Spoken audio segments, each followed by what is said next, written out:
Hello friends, welcome back to another video. Welcome back to earth mom Dehradun. मैं हूं ज्योति। Welcome करती हूं सभी का अपने चैनल में। अगर आप चैनल में नए जुड़े हैं तो प्लीज़ चैनल को ज़रूर सब्सक्राइब करें। नीचे एक नोटिफिकेशन बेल आइकन है, उसको हिट कर दें ताकि मैं जब भी कोई न्यू वीडियो अपलोड करूं आप सबको उसका नोटिफिकेशन मिल जाए।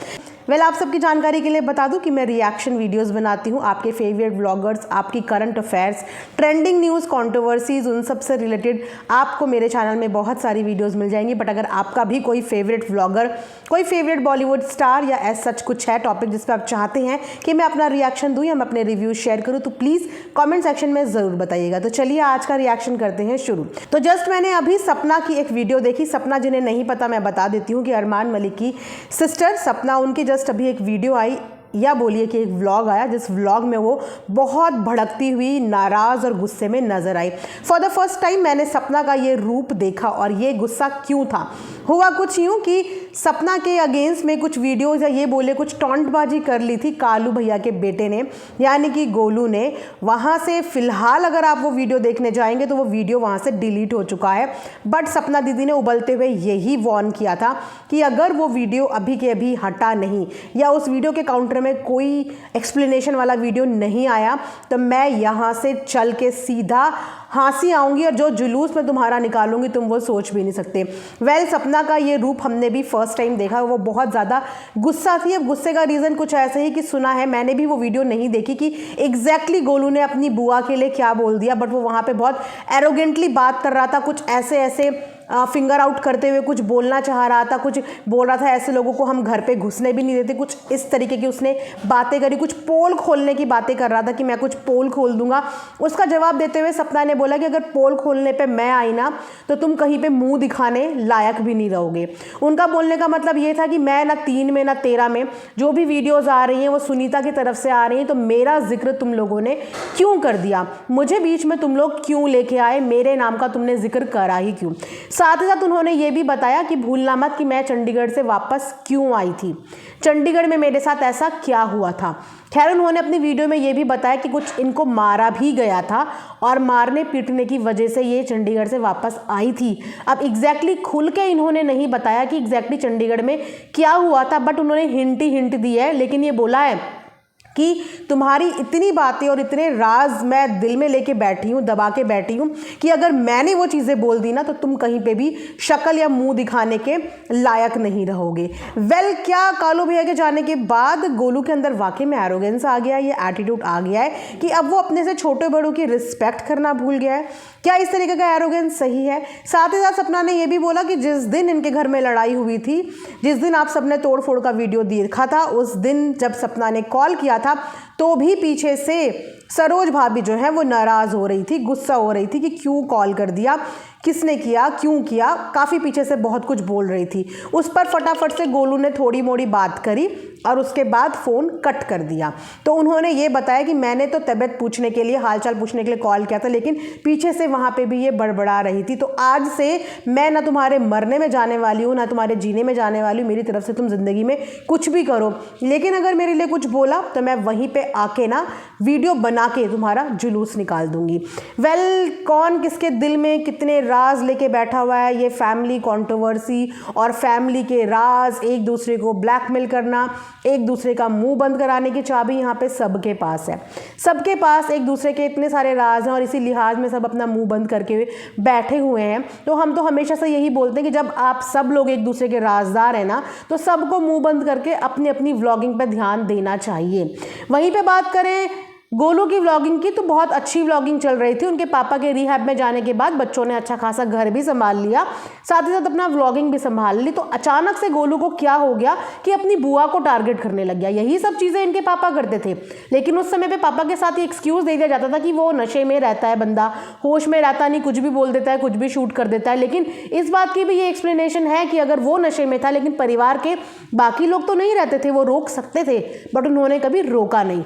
अब किस चीज़ का हवाला दिया जाएगा? क्योंकि अब तो पापा भी नहीं है और बेटा जो हरकतें कर रहा है, जो टोनबाजी कर रहा है, और ये सोच रहा है कि अब बुआओं को ये दबाएगा, पहले पापा दबाते थे अब ये दबाएगा, तो ऐसा सिनेरियो नहीं चलता। छोटों को हमेशा छोटा बन के ही रहना चाहिए। और परिवार में जब खासकर तुम लोगों के एक दूसरे के दिलों में तुम लोगों के इतने गहरे गहरे राज हैं, तो कोई भी ऐसी बात नहीं छेड़नी चाहिए जिसकी वजह से कॉम्प्लिकेशंस बढ़ जाएं या प्रॉब्लम क्रिएट हो जाए। वहीं पे अगर बात करें अरमान मलिक की, तो अरमान मलिक आजकल और उनकी पूरी फैमिली आजकल शादी की तैयारियों में जोर शोर से लगी हुई है, लेकिन उसके बाद भी उनको इतनी ज़्यादा हेट मिल रही है, उनको इतनी ज़्यादा नेगेटिव कमेंट्स मिल रहे हैं, वो भी कहाँ, इनके खुद के व्लॉग के नीचे, यानी कि सरोज भाभी के व्लॉग के नीचे अरमान को भर भर के नेगेटिव कमेंट्स मिल रहे हैं और नेगेटिव कमेंट्स को रिमूव भी नहीं किया जा रहा है, एज इट इज़ वो वहाँ पे पड़े हुए हैं। जहाँ पे एक सब्सक्राइबर कहते हैं ये अरमान कितना गंदा इंसान है, शादी के पीछे भी कुछ चल रहा होगा ये, और किसी पर पैसा सेंड करे, सॉन्ग की शूटिंग होगी, भाभी का हाल देखो, और उधर डायमंड मंगलसूत्र शॉपिंग, लहंगे शेरवानी, मोर देन 1 लाख, भाभी का ऑपरेशन ज़रूरी है या शादी, ही इज़ मेकिंग पीपल फूल, ये जो लग्जीरियस लाइफ स्पेंड हो रही है हम लोगों की वजह से, boy cut his channel and help those who really need the most.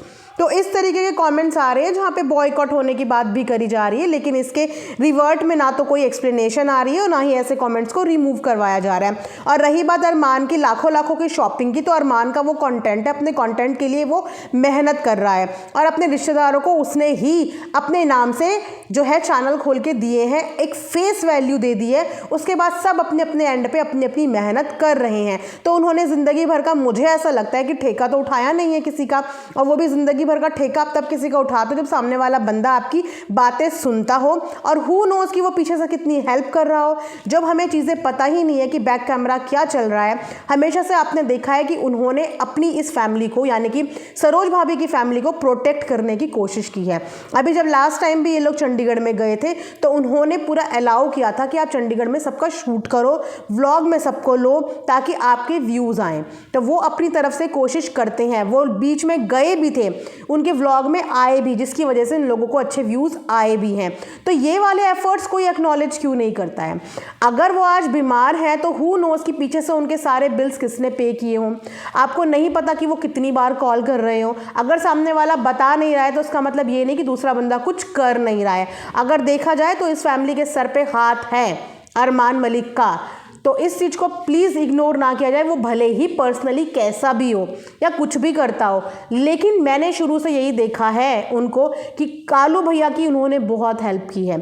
घर में लड़ाइयाँ आज की नहीं, पहले से चली आ रही हैं, और इसी चीज़ के लिए वो उनको अपने पास चंडीगढ़ रखता था ताकि यहाँ पे ये लोग सुकून से रहें, और ये तक ऑफ़र किया था कि आप चंडीगढ़ आके रह लो। अब सामने वालों की खुद की मर्ज़ी है कि वो कंफर्टेबल नहीं है या वो नहीं वहाँ जा रहे हैं, लेकिन हर चीज़ के लिए सामने वाले को ब्लेम करना मुझे नहीं लगता कि सही हो, क्योंकि मुझे ऐसा लगता है कि अरमान ने और किसी की हेल्प करी हो चाहे ना करी हो, पर अपने भाई की फैमिली की वो हेल्प करते हैं और हमेशा खड़े भी हो जाते हैं। कई बार आप लोगों ने कॉल पे भी बात करते हुए सुना होगा, ठीक है। उसके बाद एक कमेंट और भी आता है जिसमें कहते हैं अरमान खुद के पहने कपड़े देता है लेकिन अपने फ्रेंड्स की शादी करवा रहा है, एक स्कूटी तो दिला सकता है, पैसे उधार लिए ऑपरेशन के लिए, तुम खुद का अकाउंट बना के ब्लॉगिंग करो, जितना वो देता है उससे ज़्यादा आते हैं यूट्यूब से। तो इस तरीके के जो भड़काऊ कमेंट्स होते हैं ना, ये ही कमेंट्स होते हैं जो दो लोगों के बीच में ना डिस्प्यूट क्रिएट कर देते हैं, मिसअंडरस्टैंडिंग क्रिएट कर देते हैं। सामने वाला बंदे को अगर देने की मिलने की आदत पड़ जाती है ना तो वो मेहनत करनी छोड़ देता है। अरमान की मैं सपोर्ट नहीं कर रही हूँ और मुझे वो कोई बहुत ऐसा इतना अच्छा भी नहीं लगता है। मैं कंटेंट बेस्ड बात यहाँ पे करती हूँ, पर्सनल बात पे मैं नहीं जाती हूँ। कंटेंट की अगर बात करें तो अरमान ने भी ज़ीरो से मेहनत करी थी यहाँ पे। उसने अपना नाम अपना काम, भले ही कैसा भी कंटेंट दिखाया, भले ही क्रिंज दिखाया, भले ही 2 बीवियों के नाम से वो फेमस हुआ, बट उसने अपनी मेहनत ही करी थी और अपने परिवार वालों को भी उसने मेहनत करनी सिखाई। लेकिन परिवार वालों के पास ये प्लस पॉइंट था कि उनके साथ एक अच्छा खासा पॉपुलर फेस वैल्यू थी, जिसके बलबूते पे इन लोगों को ज़्यादा मेहनत नहीं करनी पड़ी। बट अब व्लॉगिंग में इन्हें अपनी मेहनत करनी पड़ती है। बार बार अगर आप किसी की मदद कर लो ना तो सामने वाला मेहनत करनी भूल जाता है। अब मुझे लगता है कि मेहनत करनी सिखानी चाहिए। बाकी अगर हैंड टू माउथ हो जाएंगे तो हेल्प वही करेंगे ना फिर तो। लेकिन जब तक अपने एंड पे कोशिश कर सकता है सामने वाला, ट्राई कर सकता है, मुझे लगता है कि उसको स्ट्रांगली करने देना चाहिए। जब तक आपको ज़िंदगी की ठोकरें नहीं लगेंगी, आप ज़िंदगी के तजुर्बे नहीं लोगे, तब तक आप लाइफ में ना कभी ग्रोथ नहीं पा सकते। और रिश्तेदारों के फेम के भरोसे या उनके पैसों के भरोसे आपकी ज़िंदगी नहीं चल सकती। आप इस तरीके से अपनी ज़िंदगी नहीं चला सकते कि मेरे रिश्तेदार बहुत रईस हैं या उनके पास बहुत पैसा है तो मेरी लाइफ सेटल है। तो फिर तो आप मेहनत ही नहीं करोगे। मुझे लगता है कि वो उतनी ही मेहनत, उतनी ही चीज़ें देते हैं और उतनी ही हेल्प करते हैं जितनी उनकी लिए ज़रूरी हो, उससे ज़्यादा नहीं करनी चाहिए, क्योंकि वाकई में इंसान मेहनत करना और पैसों का मोल समझना छोड़ देता है। बाकी बैक सपोर्ट पे मुझे लगता है वो हमेशा अवेलेबल हैं अपने भाई के परिवार के लिए, फैमिली के लिए। आपने वो कई बार देखा होगा। तो ये था मेरा आज का एक रिएक्शन। आई होप आप लोगों को पसंद आया हो, एंड पसंद आया होगा तो लाइक शेयर सब्सक्राइब ज़रूर करें। एंड यस, सपना दीदी का गुस्सा होना बिल्कुल जायज़ था, क्योंकि वो कुछ नहीं बोल रही हैं, वो अपना व्लॉगिंग करती हैं और ये भी व्लॉगिंग ही कर रहे थे, बट मुझे नहीं पता क्योंकि वो वीडियो डिलीट हो गई कि इन्होंने एग्जैक्टली उन वीडियो में क्या क्या बोल दिया और क्यों बोल दिया। जब सब कुछ इतना स्मूथ चल रहा है, आप भी मेहनत कर रहे हो, तो छोटे बच्चों को ना छोटा बन के रहना चाहिए, बड़े बनने की कोशिश नहीं करनी चाहिए। आपको जितना प्यार इतने दिनों में मिला है ना, उस प्यार को बरकरार रखना भी आपकी जिम्मेदारी है। थोड़े से गंदे वचन बोल के ना आप वो प्यार गंवा दोगे जो इतने दिनों में गोलू ने कमाया है। अब सोचो कि आपने 2-4 बातें अपनी बुआ के लिए बोल दी, एकदम से आप नेगेटिव पोर्ट्रे हो गए। तो सोशल मीडिया पे ना कोई भी स्टेटमेंट देने से पहले हमेशा ध्यान रखो कि इस चीज़ का इम्पैक्ट आपकी व्लॉगिंग में या आपके लिए क्या पड़ सकता है। और बड़े हमेशा बड़े होते हैं, छोटे बड़ों के झगड़ों के बीच में ना ही बोले ना, तो इसी में समझदारी होती है और इसी में सबकी भलाई भी होती है। तो ये था मेरा आज का एक रिएक्शन। आई होप आप लोगों को पसंद आया हो। लाइक शेयर एंड सब्सक्राइब ज़रूर करें। And thanks for watching earth mom Dehradun.